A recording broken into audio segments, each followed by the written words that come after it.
Okay.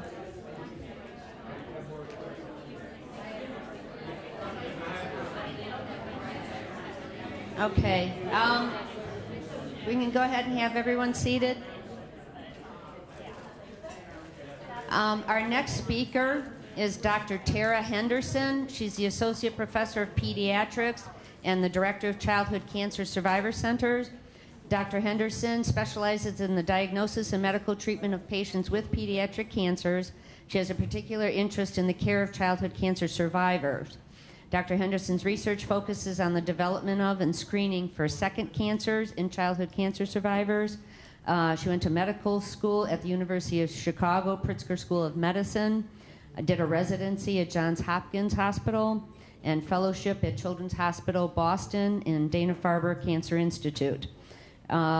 She will be talking today about a new research project that she is working on for late effects of childhood cancer, and also neuroblastoma survivorship and some late effects of neuroblastoma. Dr. Tara Henderson.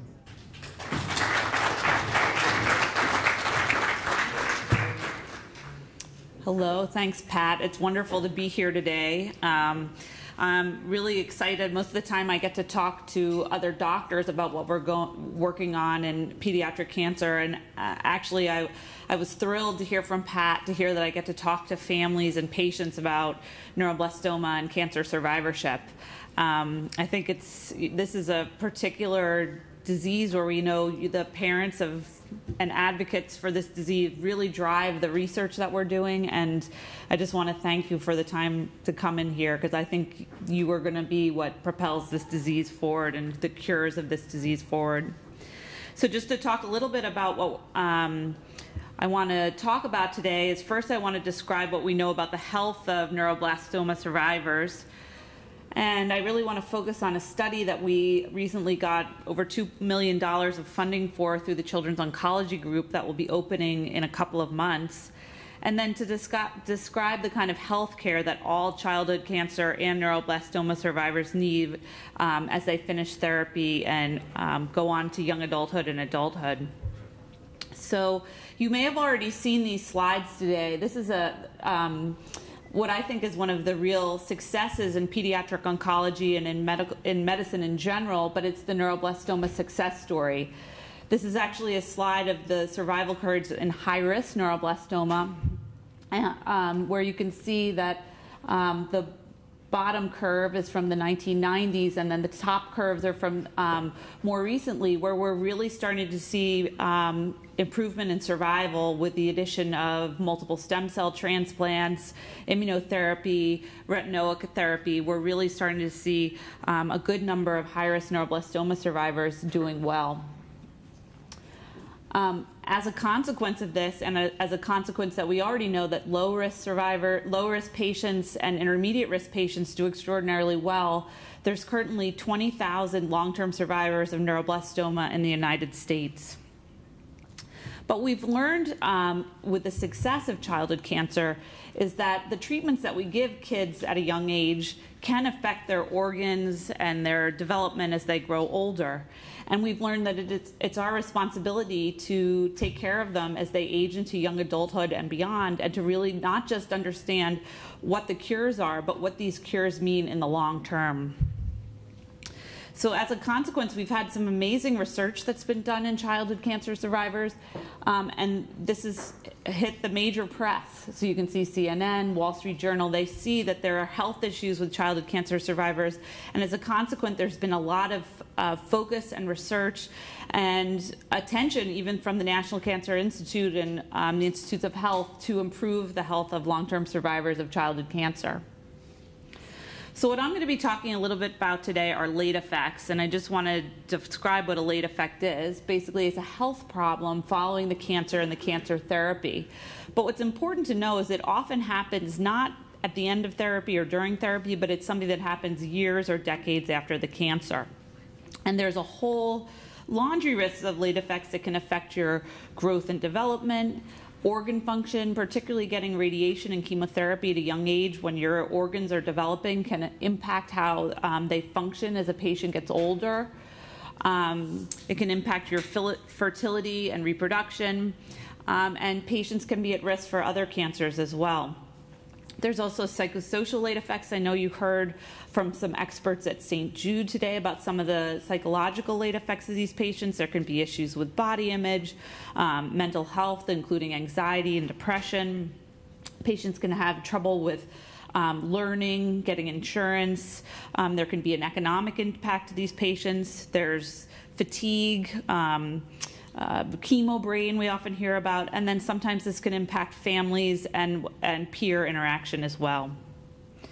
So where do late effects come from? So Melissa Hudson is a colleague of mine who runs the late effects clinic at St. Jude, and she made this great picture that shows that a late effect is really impact from a lot of areas. First, you have the treatment events, and then whatever you're exposed to. So depending on what you're exposed to, a low-risk patient that just had surgery is going to have a very different exposure profile than someone that went through high-risk therapy.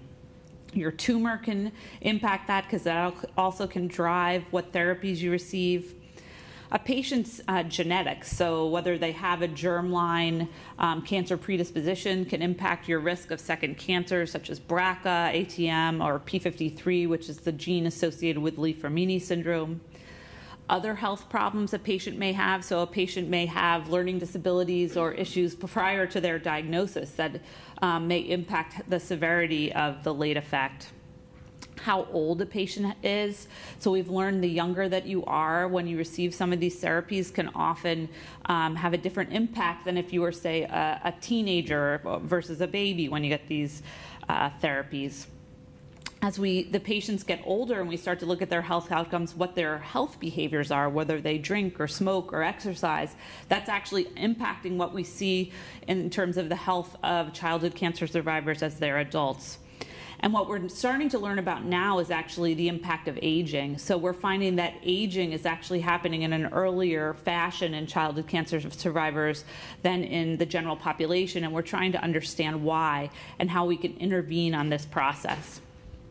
So this is, again, a laundry list of the systems that can be affected by chemotherapy and radiation as a child and what the potential late effects are. So there's, your heart. If you have radiation that involves your chest, or anthracyclines, that can impact whether you have a risk of heart disease.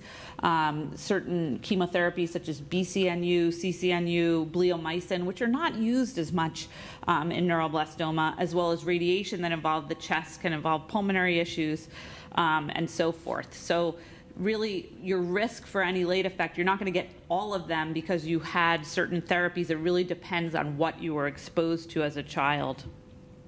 So what do we know at this point about late effects specifically to survivors of neuroblastoma? This is one of my favorite patients. His name's Avi. He was a patient of Dr. Cohn's in the late 1990s, and he was one of the first patients to get 3 stem cell transplants for high-risk neuroblastoma. And I'm proud to say he's now on a full scholarship to Tulane University. So he follows with me all the time, and he's a great kid. This is him a few years ago. But Avi is just a great note to me as we do this research. So what we first learned about neuroblastoma survivors was from a cohort called the Childhood Cancer Survivor Study. So the Childhood Cancer Survivor Study is a cohort study where we got survivors, 5-year survivors of childhood cancer from North America, so from 30 institutions across the US and Canada. And we went back and abstracted the medical records of all these patients, and it's now over 30,000 of these patients that we abstracted the medical records of. And we've done serial questionnaires about their health, about their socioeconomic status, about their education, the whole gamut in these patients, and we've learned quite a lot from this study.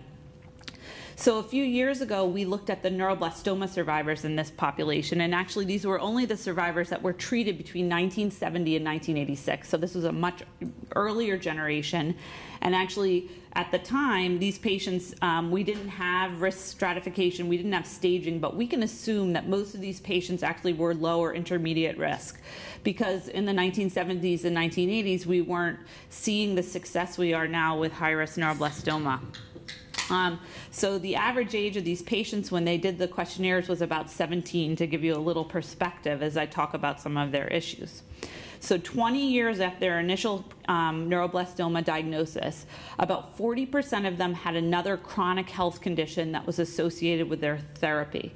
30%, it was a neurologic condition, about 8.6% like a sensory condition such as hearing loss, 8% with an endocrine condition, so something with their hormones like thyroid disease, something, a fertility issue, and then about 8% with a musculoskeletal complication.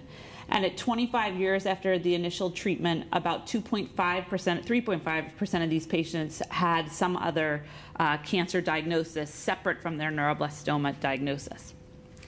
So the good news is, at the current time, we know with modern treatments for low and intermediate risk neuroblastoma, we're going to have minimal late effects.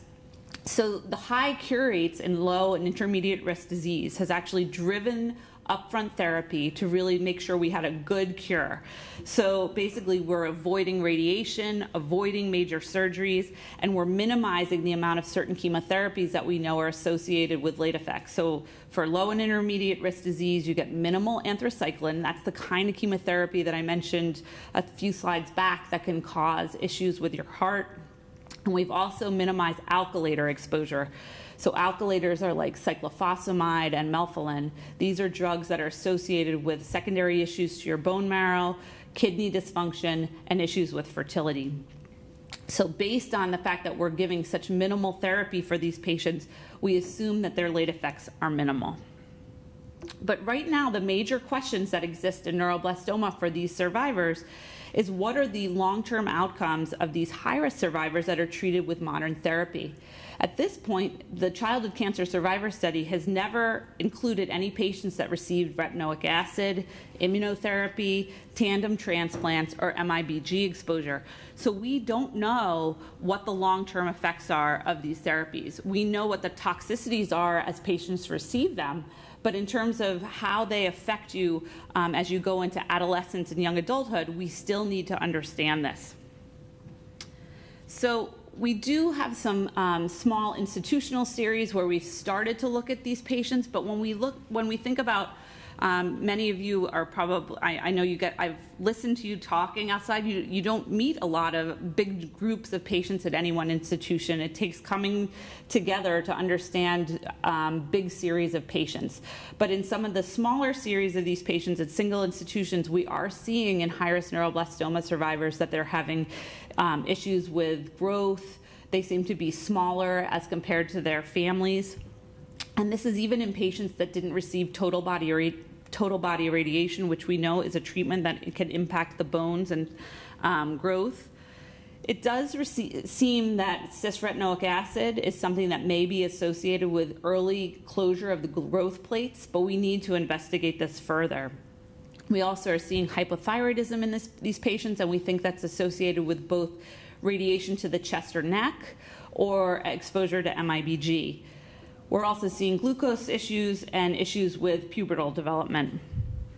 So we have this glimpse into these patients, but what we need to do, like the Childhood Cancer Survivor Study, is to build a large cohort of patients so we can better understand what the impact of these therapies are in the long term.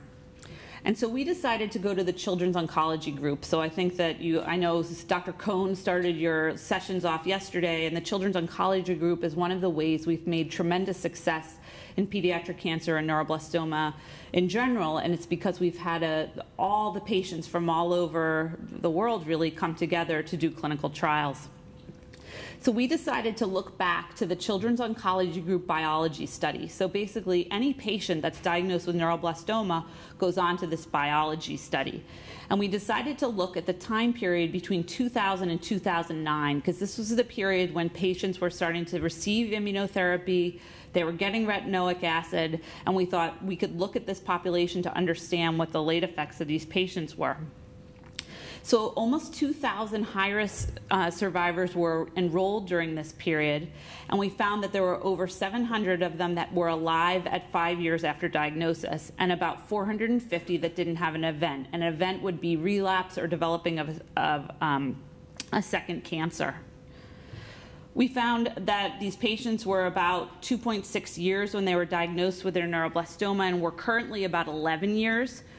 About 40% of them were diagnosed on an upfront trial, and we saw that there was variability in what they were exposed to, which when we're doing epidemiology and trying to understand risk factors for exposures, we need to look at the differences between those that were exposed to something and those that weren't. So it was very important that we saw this variability in exposure. And also important to us in trying to understand if we could use this population for a cohort, we found that 3/4 of these patients were still following with their primary children's oncology group's institution, which is important because a lot of times when we do long-term survivorship studies, these patients are no longer following at their main institution and we can't find them. But we knew that this was a population that we were still going to the COG institution, and we actually knew at the back of our mind that this was a population that we knew we could engage the parents and the families, because we know how deeply you all care about curing this disease and curing it well. So from this cohort, we established a study called LEAHRN, and LEAHRN stands for Late Effects After High-Risk Neuroblastoma. And the goals of our study were to determine the risk and associated risk factors of organ dysfunction, growth impairment, abnormal pubertal development, neurobehavioral dysfunction, and second cancer risk in high-risk neuroblastoma survivors. And we were interested to understand how these outcomes were associated with any one survivor's quality of life. And once we did that, we wanted to then have a cohort available and a biobank available for future research. So once we describe this population, we can go back with other scientists to understand what's the science behind and the biology behind why some patients develop these late effects and others don't. And we can also use this information to go back up to upfront clinical trials to think about how we can cure patients, cure more of them, and cure them better. So this is going to be a cross-sectional study. So that means we're going to look at patients at one point in time, and it's non-therapeutic, so we're not giving anybody any drugs or anything like that. We want to enroll about 367 patients across the children's oncology group. So basically what we're asking for patients to do is to come back into their original COG institution, or if you've moved to the one closer to where you live now. And we're going to look at your child's exposure, so what their primary treatment was, if they had any relapse therapy, and if they developed any second cancer, what the treatment for that was. We also are going to try to quantify the number of MIBG scans that patients had, because again, MIBG is not something that we can tell you what the risk of MIBG is on any late effect or risk of other cancers. We're going to measure our outcomes in a couple of ways. First, we're going to ask your healthcare provider to do some laboratory tests, some radiologic tests, echocardiogram, pulmonary function tests. We're going to ask that you get a Panorex dental scan from your dentist, and we're going to ask your healthcare provider to fill out a bunch of questionnaires. And then we're going to give families and the patients some questionnaires to fill out too, because we want to understand health-related quality of life and some psychological and cognitive outcomes as well. And then we're also going to ask, and this is going to be optional, but if you would be willing to submit some urine and blood to biobank for future research. And I'm proud to say the St. Baldrick's Foundation has awarded our study almost $2.3 million to bring patients back in, because it's going to cost a lot of money to bring these patients back in, have the research support. We're going to give all of you funding to make sure if any of these tests aren't paid for, it will be covered by the grant. So echocardiograms will be paid for, laboratory tests will be paid for, and then we're going to give you an incentive to fill out those questionnaires, an incentive being a little check. Not a huge check, but a small check to make this worth your while to come back in.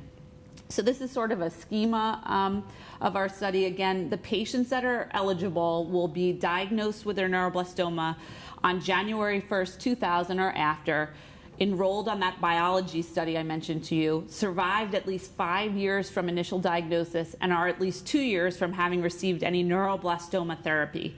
You can have received other second malignancy therapy, just not neuroblastoma therapy. Eligible patients are going to be recruited by sites. So we're currently in the process of getting the lists at each of the sites in COG to work with those sites to bring back these patients. We're then going to consent enroll patients onto the study, which is called through the COG ALTE 15N2.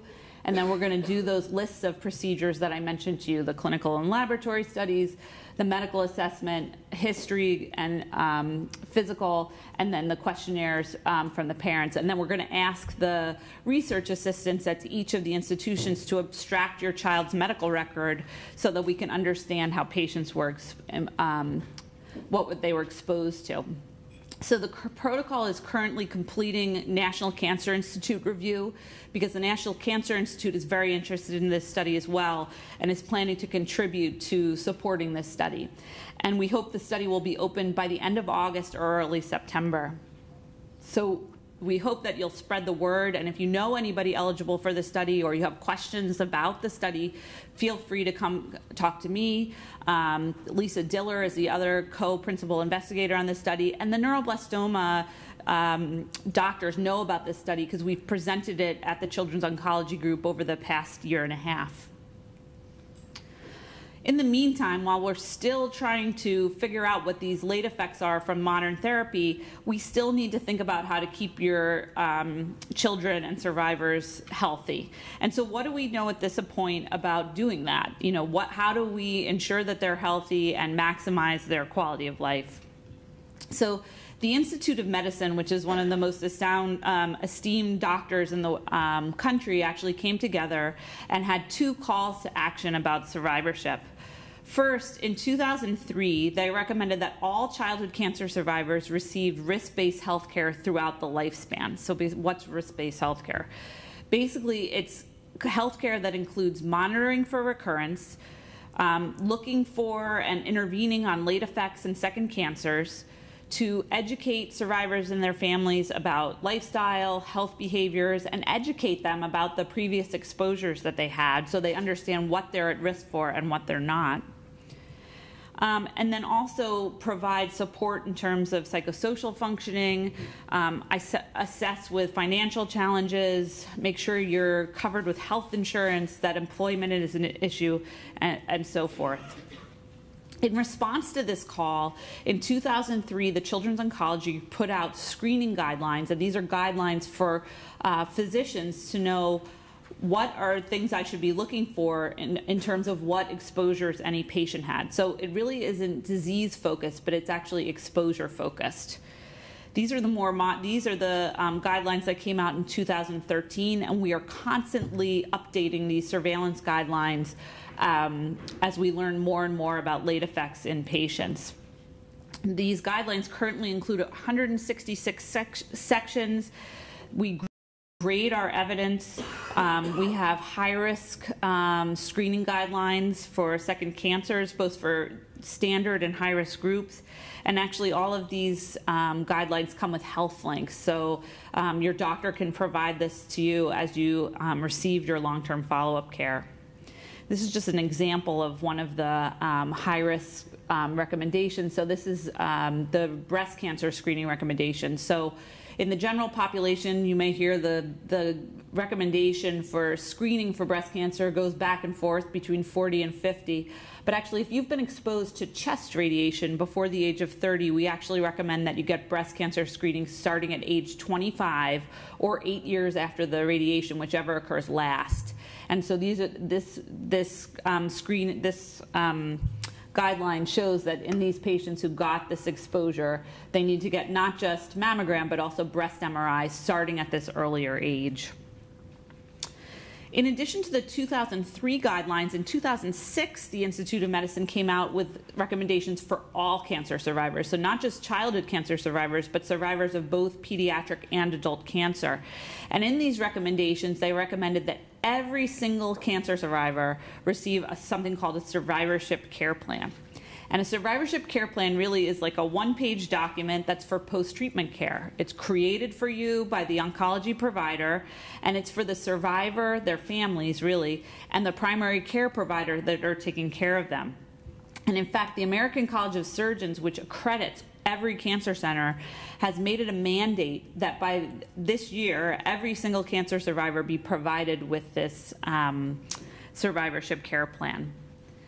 So if you're done with therapy and you don't have a care plan, it's important to talk to your provider about getting one. I think this is particularly important as you get to the age where you're going off to college or moving out of your parents' house, that you have one with you. And actually in our program, we give you a jump drive that has your care plan on it, so that if you go on vacation or you go to college or something like that and say you get sick and you have to go to the emergency room or see a new doctor, you know, it's hard to explain all the therapies that you've been through. You can say, here, this is what I've been through. This has the phone number to my doctor, the email to my doctor. Here's the links to, you know, what I'm at risk for, so that you don't have to be doing all the teaching.